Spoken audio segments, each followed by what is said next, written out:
মাওলানা আসমত আলী সাহেব এবারে কথা বলবেন, আমাদের মসজিদের ইমাম সাহেব।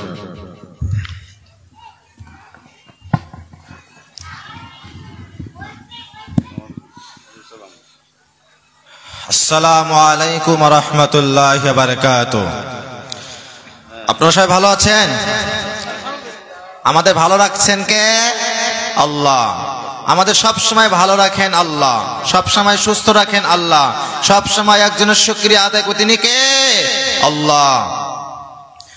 আলহামদুলিল্লাহ আলহামদুলিল্লাহি নাহমাদুহু ওয়া নাস্তাঈনুহু ওয়া নাস্তাগফিরুহু ওয়া নু'মিনু বিহি ওয়া নাতাওয়াক্কালু আলাইহি ওয়া নাউযু বিল্লাহি মিন শুরুরি আনফুসিনা ওয়া মিন সাইয়্যাতি আমালিনা মান ইয়াহদিহিল্লাহু ফালা মুদিল্লা লাহু ওয়া মান ইযলিল্লাহু ফালা হাদিয়া লাহু ওয়া নাশহাদু আল লা ইলাহা ইল্লাল্লাহু ওয়া নাশহাদু আন্না সাইয়্যিদানা ওয়া মাওলানা মুহাম্মাদান আবদুহু ওয়া রাসূলুহু।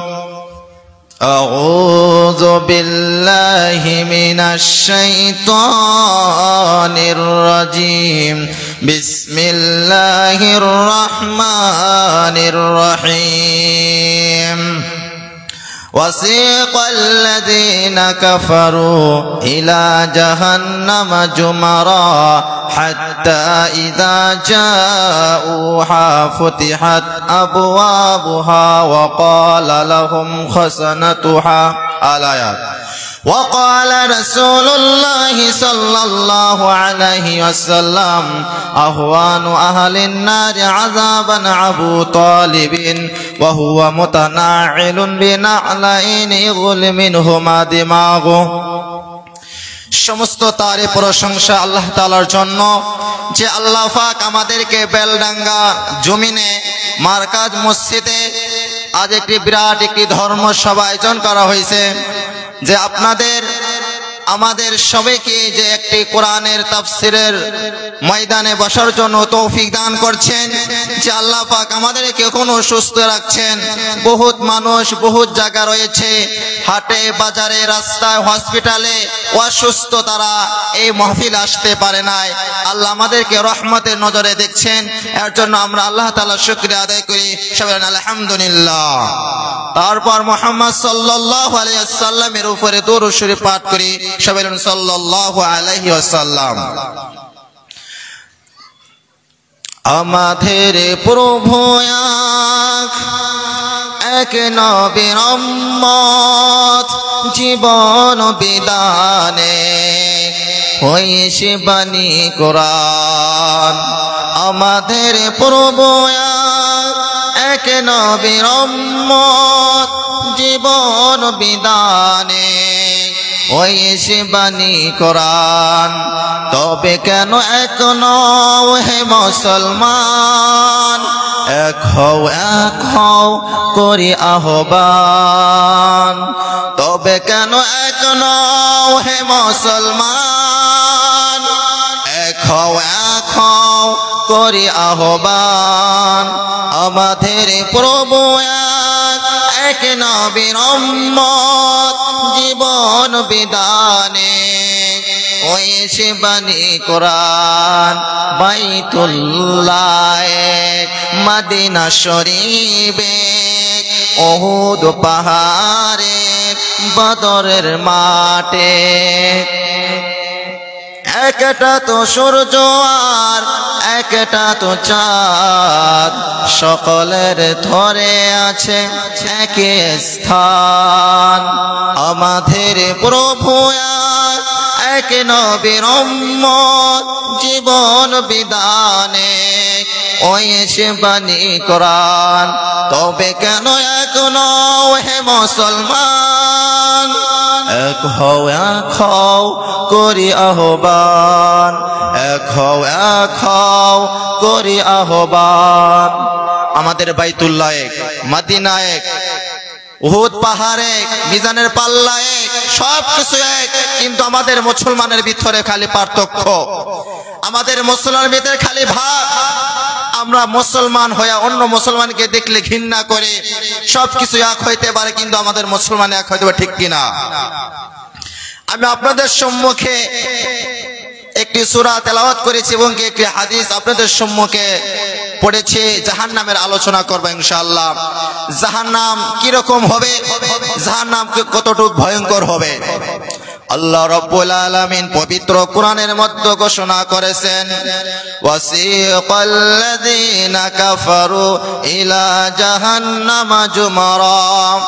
আল্লাহ রাব্বুল আলামিন বলেছেন, কাল কিয়ামতের দিন কাফেরদেরকে জাহান্নামে দেওয়া হবে।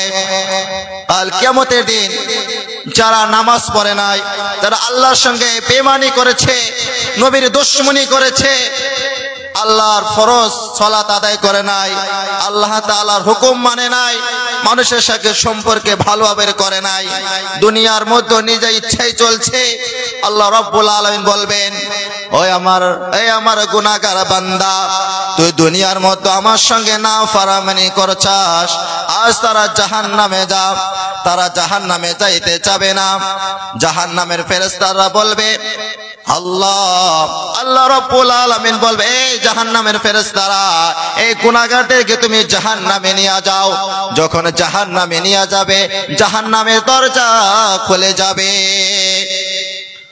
ওই দিক থেকে ফেরেশতা বলবে, হে গুনাহগার বান্দা, তোমাদের দুনিয়ার মধ্যে কোরআন পাঠানো হয়েছিল, নবীর হাদিস পাঠানো হয়েছিল, কোরআনের আয়াত পাঠানো হয়েছিল, জান্নাত জাহান্নাম কিয়ামত হাসর এগুলা বড় বড় আলিমরা কোরআন তাফসীর করেছে, কোরআন তাফসীরে বয়ান করেছে, কিন্তু তোমরা মানো নাই।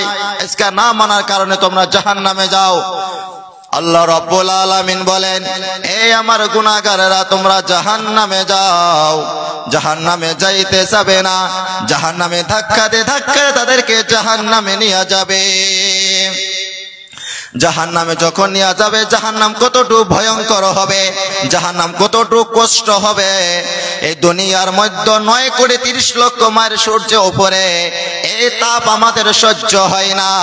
কাল কিয়ামতের দিন যখন যদি দুনিয়ার মধ্যে যদি একটি ছোট্ট একটি আগুনের তাপ যদি আমাদের সহ্য করতে পারি না, একটি মোমের আগুন আপনার হাত রাখতে পারি না, ভয় লাগে, তাহলে ওই জাহান্নামের আগুন কিভাবে সহ্য হবে? এই জাহান্নাম খুবই ভয়ঙ্কর হবে। আল্লাহ রাব্বুল আলামিন বলেন, এই তোমরা জাহান্নামে যাও। তোমাদের দুনিয়ার মধ্যে এক সমাজে থাকছো, এক সমাজে তোমরা এক প্লেটে পানি পান করছো, এক প্লেটে খানা খাইছো, এক নদীর মাছ খাইছো। আল্লাহ তাআলা, আজ আমি সঠিক বিচার করব। আল্লাহ রাব্বুল আলামিন বলেন, ওই দিকে যখন তাদেরকে জাহান্নামে দেয়া দেবে, আমার নবী, আপনার নবী, প্রাণের নবী মুহাম্মদ সাল্লাল্লাহু আলাইহি ওয়াসাল্লাম ওই দিকে সিজদায় পড়ে কান্না করবে যে আমাদের দয়ার নবী, আমাদের প্রাণের নবী, আমাদের কলিজা যে বিশ্ব নবী মুহাম্মদ সাল্লাল্লাহু আলাইহি ওয়াসাল্লাম, সে সিজদায় পড়ে কান্না করবে আমাদের জন্য। আল্লাহ রাব্বুল আলামিন নবীদের কান্না সহ্য করতে পারবে না। আল্লাহ রাব্বুল আলামিন বলবে, হে নবী, আপনি মাথা তুলুন। যখন মুহাম্মদ সাল্লাল্লাহু আলাইহি সাল্লাম আল্লাহর অর্ডারে মাথা তুলবেন, তোলার পরে তারা বলবেন, হে নবী, আপনি আপনার উম্মতকে বেছে বেছে জান্নাতে নিয়ে যান। ওই দিন যদি নবী আমাদেরকে বলে, তুমি আমার উম্মত না, তুমি আমার উম্মত না, তুমি দুনিয়ার মধ্যে আমার সুন্নতি দুশমনি করেছো, তুমি দুনিয়ার মধ্যে আল্লাহর হুকুম মানো নাই, আজ আমি তোমাকে উম্মত বলে দাবি করব না। ওই দিন যদি আমার নবী, আপনার নবী মুহাম্মদ সাল্লাল্লাহু আলাইহি সাল্লাম যদি এগুলা বলে, তাহলে আমাদের কি হবে? এর জন্য আমরা জাহান্নামকে ভয় করতে হবে। জাহান্নাম কবি একটা ভয়ঙ্কর জায়গা, এর জন্য জাহান্নামের আগুন সহ্য করতে পারবো না। এর জন্য আমাদের সঠিক মনে তওবা করতে হবে। সঠিক মনে তওবা করতে আল্লাহ রাব্বুল আলামিন বলছেন, হে বান্দা, তুমি কত বড় গুনাহ করো না কেন, তুমি সঠিক ভাবে তওবা করো। তুমি তওবা করো। দুনিয়ার মধ্যে কাল কিয়ামতের দিন যখন জাহান্নামে আমাদেরকে দেওয়া হবে, জাহান্নাম আমাদেরকে দেওয়া হবে। দুনিয়ার মধ্যে যদি আগুন লাগে, আগুনকে নিভানোর জন্য কিছু পানির দরকার। আর জাহান্নামের আগুন কিভাবে নেভাবো? এর জন্য দুনিয়ার মতো কান্না করতে হবে, সেজদা করে কান্না করতে হবে, আল্লাহ তাআলার সেজদা করে নামাজ পড়ে তাহাজ্জুদ পড়ে কান্না করতে হবে। এই কান্না জাহান্নামের উপরে ছিড়িয়ে দিবে, জাহান্নাম চলে যাবে। এর জন্য আমাদের সঠিকভাবে তওবা করতে হবে। এই জীবনে না করিলাম বন্দেগি, গুনাহ করে কাটাইলাম জিন্দেগি। হে জীবনে না করিলাম বন্দেগি, গুনাহ করে কাটাইলাম জিন্দেগি। তওবা করে আবার তওবা ভাঙ্গিলাম, অবশেষে খাঁটি তওবা করিলাম, অবশেষে খাঁটি তওবা করিলাম। আদর করিয়া তুমি আল্লাহ বাহানাইয়া, কেমনে দিবা জাহান্নামে ওগো ফেলিয়া। আদর করিয়া আল্লাহ তুমি বানাইয়া,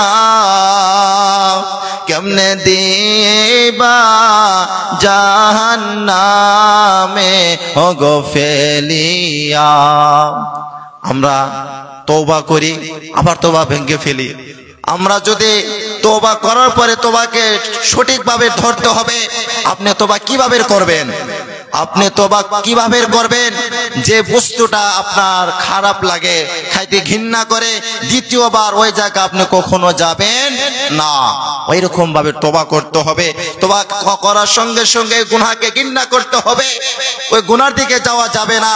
এই গুনাহকে লজ্জিত হইতে হবে, ঘৃণা করতে হবে। ওই গুনার দিকে যাওয়া যাবে না। এর জন্য আমাদের সঠিকভাবে তওবা করতে হবে, সঠিকভাবে তওবা করতে হবে।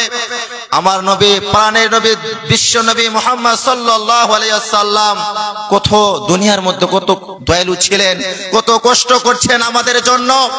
আপনারা একটু নজর দিয়া তাকান তাইফের ময়দানে। আমার নবী প্রাণের নবী মুহাম্মদ সাল্লাল্লাহু আলাইহি সাল্লাম আমার জন্য, আপনাদের জন্য দিনকে প্রসার করলেন, শরীর থেকে রক্ত ঝরাইলেন এই তাইফের ময়দানে। যখন মক্কা থেকে মক্কার কুরাইশ বংশরা আল্লাহ নবী সাল্লাল্লাহু আলাইহি সাল্লামের দাওয়াত মক্কায় দাওয়াত পৌঁছাইতে পারছিল না, তখনই তাইফে গেলেন। তাইফে যাওয়ার পরে দিনকে প্রসার করলেন। আল্লাহ রাব্বুল আলামিন তার নবী মুহাম্মদ সাল্লাল্লাহু আলাইহি ওয়াসাল্লামের উপরে, আল্লাহ নবী যখন তাইফের ময়দানে গেলেন, বড় বড় নেতাদেরকে দাওয়াত করলেন। দাওয়াতকে মারলো না। বড় বড় নেতারা বলল, তুমি তো নবী না, তুমি তো নবী হইতে পারো না, আমার নবী এরকম নবী হইতে পারে না, তুমি একটি গরিব, তুমি একটা ইতিম, তোমাকে কিভাবে আমরা নবী করে মানবো? বড় বড় তাইফের নেতারা নবীকে অপমান করে তাদেরকে দাওয়াত গ্রহণ করলো না। আমার নবী আবার যখন বাড়িতে বাড়িতে তাইফের ময়দানে দাওয়াত, ঘরে ঘরে কলেমা পৌঁছানো শুরু করলো। কিন্তু 3 দিন আল্লাহ নবী সাল্লাল্লাহু আলাইহি ওয়াসাল্লাম দিনকে দাওয়াত দিলেন, কলেমা দিলেন, কিন্তু একটু দাওয়াতকে গ্রহণ করলেন না। আমার নবী মুহাম্মদ সাল্লাল্লাহু আলাইহি ওয়াসাল্লাম 3 দিন না খেয়ে দাওয়াত দিলেন, কিন্তু দাওয়াতকে গ্রহণ করলেন না। আমার নবী যখন তাদেরকে বলল, আমার যে দাওয়াত গ্রহণ করলা না, তোমরা এই খবরটা তোমরা মক্কাবাসী জানিয়ে দিও না, মক্কা জানিয়ে দিও না। আমার নবী মুহাম্মদ সাল্লাল্লাহু আলাইহি ওয়াসাল্লাম যখন তাইফ থেকে যাইতেছিলেন, বড় বড় তাইফের নেতারা, ইহুদিরা, কাফেররা, তারা তারা নবীকে আক্রমণ করা শুরু করলো। আমার নবী দয়ার নবী মুহাম্মদ সাল্লাল্লাহু আলাইহি ওয়াসাল্লাম যখন তায়েফের দিকে যাইতেছিলেন, তখন তায়েফের বড় বড় নেতারা বলল, এই যুবকেরা, এই ছোট ছোট বাচ্চারা, এই নবীকে তোমরা আঘাত করো। বৃষ্টির মতো নবীর উপরে পাথর আঘাত করলেন। যে আমার নবী এত সুন্দর চেহারা, মায়াবী চেহারা, এই চেহারার উপরে কোনো মশা আঘাত করে নাই। ওই কাফেরেরা, ওই বেঈমানেরা, ওই দুষ্ট ছেলেরা আমার নবীকে অপমান করলেন, আঘাত করলেন। তায়েফের ময়দানে পাথর দিয়া নবীকে জমিনের মতো ফালিয়ে দিলেন। আবার নবী যখন জমিনের মধ্যে পড়ে যায়, তখনই আবার কিছু দুষ্ট ছেলেরা নবীকে হাত ধরে তোলে, আবার পাথর মারে, আবার তোলে, আবার পাথর মারে। এইভাবে করে একবার, দুইবার, তিনবার ওই তায়েফের ময়দানে আল্লাহ নবী সাল্লাল্লাহু আলাইহি ওয়াসাল্লাম পড়ে যাবে বেহুশ। যারা হজ করেন, যারা উমরা করেন, তারা জানেন আমার নবী ওই তায়েফের ময়দানে কোথায় কোথায় পড়ে গিয়েছিলেন আপনারা দেখতে পারবেন। কোথায় কোথায় লুকিয়ে ছিলেন, একটি বড়ই গাছের নিচে লুকিয়ে ছিলেন। ওই বড়ই গাছ এখনো আছে, আপনারা যাবেন দেখতে পারবেন। এর জন্য আমার নবী যখন দাওয়াত দিল, দাওয়াতকে গ্রহণ করলো না। পাথরের আঘাত, দুষ্ট ছেলেরা আমার নবীকে পাথরে আঘাত করলো, রক্ত হয়ে জমিন হয়ে গেল, পুরা রক্ত শরীর চুয়ে চুয়ে জুতার মধ্যে সব চলে গেল। আমার নবী সাল্লাল্লাহু আলাইহি সাল্লাম যখন তারা আঘাত করলো, পাথরে আঘাত করলো, রক্ত ওই তায়েফের ময়দানে পড়তে দেয় নাই। যদি তায়েফের ময়দানে পড়ে আল্লাহ সহ্য করতে পারবে না, তায়েফেদেরকে ধ্বংস করে দেবে। আল্লাহ নবী সাল্লাল্লাহু আলাইহি সাল্লাম যখন জুতোটা একটু এভাবে করিয়া জুতার নিচে সব রক্ত চলে গেলেন। খেয়ে না খেয়ে দিন প্রসারের কাজে হাজারো ব্যথার বেদনার পরে ফিরে আসনি তুমি আপন ঘরে, দিনের আলো তুমি ছড়িয়ে দিতে চলে গেলেন মদিনা মক্কা ছেড়ে। হে রাসূল তোমাকে ভুলি আমি কেমন করে, হে রাসূল তোমাকে ভুলি আমি কেমন করে। খেয়ে না খেয়ে দিন প্রসারের কাছে নিজেকে দিয়েছে বেলিয়ে, তায়েফের কাফেরেরা চিনল না এ আলো, দুষ্ট ছেলেদের পিছে দিল নেলিয়ে। হে রাসূল তোমাকে ভুলি আমি কেমন করে, হে রাসূল তোমাকে ভুলি আমি কেমন করে। পাথরের আঘাতে কত বিক্ষত হয়ে সারা শরীর থেকে রক্ত ঝরে। হে রাসূল তোমাকে ভুলি আমি কেমন করে, হে রাসূল তোমাকে ভুলি আমি কেমন করে। আমার নবী যখন তায়েফের ময়দানে জমিনের মধ্যে পড়ে গেলেন, যখন আল্লাহর দরবারে হযরতে জিবরাইল আলাইহিস সালাম এসে বললেন, নবী আপনি একবার হুকুম করুন, আমি তাদেরকে ধ্বংস করে দিবে। আপনার কান্না আল্লাহ সহ্য করতে পারছে না, ফেরেশতারা সহ্য করতে পারছে না, কান্না করছে। নবী আপনি একবার আদেশ করুন, তায়েফের দুই পাথরের দুই পাহাড়ে চাপ দিয়া তায়েফদেরকে আমি ধ্বংস করে দিব। আমার নবী মুহাম্মদ সাল্লাল্লাহু আলাইহি ওয়াসাল্লাম যখন হযরত আজরাইল সাল্লামকে বলল, না ভাই আজরাইল তাদেরকে ধ্বংস করো না, যদি তাদেরকে তুমি ধ্বংস করে দাও আমি আবার কাদেরকে দিনের দাওয়াত দিব। যদি তায়েফের ময়দানে তাদের যদি ধ্বংস করে দেয় দ্বিতীয়বার, আবার নবী কাকে দাওয়াত দিবে? এটা হলো মায়ার নবী, দয়ার নবী। এত পাথরে আঘাত খাওয়ার পরে তাদেরকে বলে নাই, তাদেরকে জাহান্নামের আগুন থেকে ফিরানোর জন্য ওই জায়গায় গিয়েছিল, কিন্তু তারা বুঝলো না, দুষ্ট ছেলেরা বুঝলো না, দুষ্ট কাফেররা বুঝলো না, নবীর কষ্ট তারা বুঝলো না। এই নবীকে আঘাত করলেন। এই নবীর এর জন্য নবীর সুন্নত মোতাবেক চলতে হবে, নবীকে ভালোবাসতে হবে। যে আমাদের যুবক ভাইয়েরা, আমি তোমাদেরকে বলতে চাই যে আমাদের জন্য এই 26 জানুয়ারি আমাদের জন্য না, এই জানুয়ারি 1 তারিখ 2 তারিখ আমাদের জন্য না। যে মুসলমানেরা ইহুদিদেরকে ধর্ম, খ্রিস্টানদের ধর্ম আমরা এগুলা পালন করি, যদি একটি যুবক এখন বলা যায় ও ভাই বলো আজকে আরবি মাসের কয় তারিখ, বলতে পারবে না। বলতে হবে না, আফসোসের কথা যে আমাদের মুহররম মাস, পবিত্র মাস যখন আসে আমাদের রোজা রাখতে হয়, আল্লাহর কাছে কান্না করতে হয়, কিন্তু আমার যুবক ভাইয়েরা এই জানুয়ারি মাস যখন জানুয়ারি আসে 1 তারিখ 2 তারিখ তখনই গান বাজনা ডিজে রাস্তায় মাঠে এইভাবে গান ডিজে বাজা, কিন্তু আমাদের নামাজটা ঠিক মতন পড়তে পারি না। মৌলভী সাহেব ঠিক মতন নামাজটা পড়াইতে পারে না, আমরা ঠিক মতো নামাজটা পড়তে পারি না। বহুত বাড়িতে অসুস্থ ব্যক্তি আছে, তারাও তো ঠিক মতন শুইতে পারছে না। ও ছোট ছোট বাচ্চারা পড়াশোনা করে, ওই দুষ্ট ছেলেদের জন্য তারা পড়াশোনা করতে পারে না। একদিন আফসোসের কথা, একদিন ফজরের নামাজ আমি পড়াই, হাইরে গানের আওয়াজ, ডিজে গান, সঠিকভাবে নামাজটাই পড়তে পারলাম না। হাইরে আফসোস। মুসলমান এই যুবক, তুমি কি ভাবো নিজেকে, তুমি কি নিজেকে কি ভাবো? এর জন্য আমাদের সঠিক এই বলা করা যাবে না, সমাজকে ঠিক করতে হবে। যুবক তোমরা ভবিষ্যতে তোমরা দিন চালাবা, তোমরা রাষ্ট্রপতি হবা, তোমরা মুখ্যমন্ত্রী হবা, তোমরা এই মহল্লার প্রেসিডেন্ট সেক্রেটারি হবা, তাহলে আমাদের দিন থেকে চলে যাওয়া যাবে না। তোমরা ভাবো আমরা আমল পরে করব না, যুবক পরে করতে পাবে না। আল্লাহ নবী সাল্লাল্লাহু আলাইহি সাল্লাম বলছেন, সাহাবাদের একদিন বলছেন, সাহাবারা তোমরা মরণকে কতটুকু ভয় করো? সাহাবারা বলছেন, আসরের নামাজ পড়ছি, মাগরিব পড়তে পারবো কি না? আল্লাহ নবী সাল্লাল্লাহু আলাইহি সাল্লাম বলেন, আমি নামাজের মধ্যে ডাইনে দিকে সালাম ফিরাই, বায়ে সালাম ফিরাতে পারবো কি না এটা আমার মনে বিশ্বাস হয় না, মরতে পারি। আর আমার যুবকেরা বলে না আমরা আমল করব বুড়া হয়ে, যুবক বয়স আমল করব না। ছোট গাছ যদি ছোট থেকে লাগান, যদি গাছটা যদি সোদা হয় আলহামদুলিল্লাহ।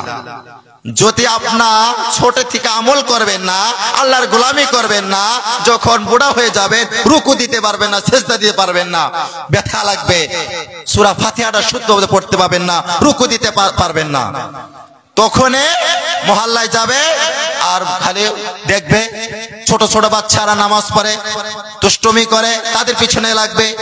মৌলবী নামাজ পড়াইছে ঠিক কিরকম ভুল এটা দেখবে, খালি দোষ উঠবে। নিজের বেলায় ভিতরে যদি সূরা ফাতিহাকে জিজ্ঞাসা করা হয় 100টা ভুল। এর জন্য ভাই তোমরা এখন থেকে নামাজ পড়া শুরু করো, আলেম ওলামাদেরকে সম্মান করো। যদি তুমি আলেম হইতে পারো নাই, আলেমকে সম্মান করো, আলেমের ছাত্র হও, আলেমের সাথে ভালোবাসা রাখো, কিন্তু আলেমের সাথে তুমি গাদ্দারি করো না, তাদের সাথে তুমি খারাপ আচরণ করো না, তোমার দিন ও আখিরাত ধ্বংস করে দিবেন তিনি আল্লাহ। এর জন্য আমাদের আলেম ওলামাদের সঙ্গে ভালো ব্যবহার করতে হবে। এই আমার যুবক ভাইয়েরা, আমি তোমাদেরকে বলতে চাই যে আমাদের কত বড় মার্কাজ মসজিদ, মসজিদে কিন্তু নামাজই হয় না। জুমার দিন নামাজ পড়লে নামাজ হয় না, সপ্তাহে একদিন নামাজ পড়লে কি মুমিন হয়ে যায়? মুমিন হয়ে যাবে? হয়ে যাবে না। তাহলে আপনি কি ভাবেন বলেন? সপ্তাহে একদিন নামাজ পড়বেন আর আয়েশা দুনিয়ার ভুল ধরবেন, সপ্তাহে একদিন নামাজ পড়বেন আর আয়েশা মুসল্লিদের ভুল ধরবেন, ছোট বাচ্চাদেরকে ধমকাবেন। আপনাকে ওয়াদা কে দিল? ছোট ছোট বাচ্চাদের ধমকা ওয়াদা কে দিল? যদি শাসন করতে হয় বাড়িতে শাসন করবেন। আল্লাহ নবী সাল্লাল্লাহু আলাইহি সাল্লাম যখন হযরত হাসান হুসাইন যখন আল্লাহ নবী নামাজ পড়াতেন, যারা আল্লাহ নবীর ঘাড়ে চড়ে ঘোড়া খেলতেন, চুল টালতেন, সাহাবারা কিছু বলতেন না। আর যদি একটা বাচ্চা যদি একটা হাসি দেয়, একটু দুষ্টুমি করে, নামাজে পড়ে বাবা কি অবস্থা, এমন ভাবে ছেড়ে দিবে তার বাপও নামাজ পড়তে আসে না। তোমাকে ওয়াদা কে দিল? শাসন করো বাড়িতে। যদি তোমার শাসন করতে হয় বাড়িতে শাসন করে নেবা। আমাদের ছেলেবেলে, আমাদের আব্বা মার দোষ, আমাদের ছেলেবেলে খারাপ হয়ে যাচ্ছে। তারা মসজিদে পাঠিয়ে দিচ্ছে না, মক্তবে পাঠিয়ে দিচ্ছে না। আমি বলি নাই যুবক ভাইরা তোমরা মাদ্রাসায় পড়ো, তোমরা মক্তব পড়ো, স্কুল পড়ো, কোনো বাধা নাই, কলেজে পড়ো কোনো বাধা নাই। তোমার মতন যুবকেরা স্কুল পড়া নামাজ পড়ে, তুমি কেন পড়ো না? তোমার মতন যুবকেরা মুক্ত পড়ে তুমি কেন পড়ো না? তোমার তো যুবকেরা ড্রাইভারি করে, নামাজ পড়ে, তুমি কেন পারো না? যুবক, আফসোসের কথা, আফসোসের কথা।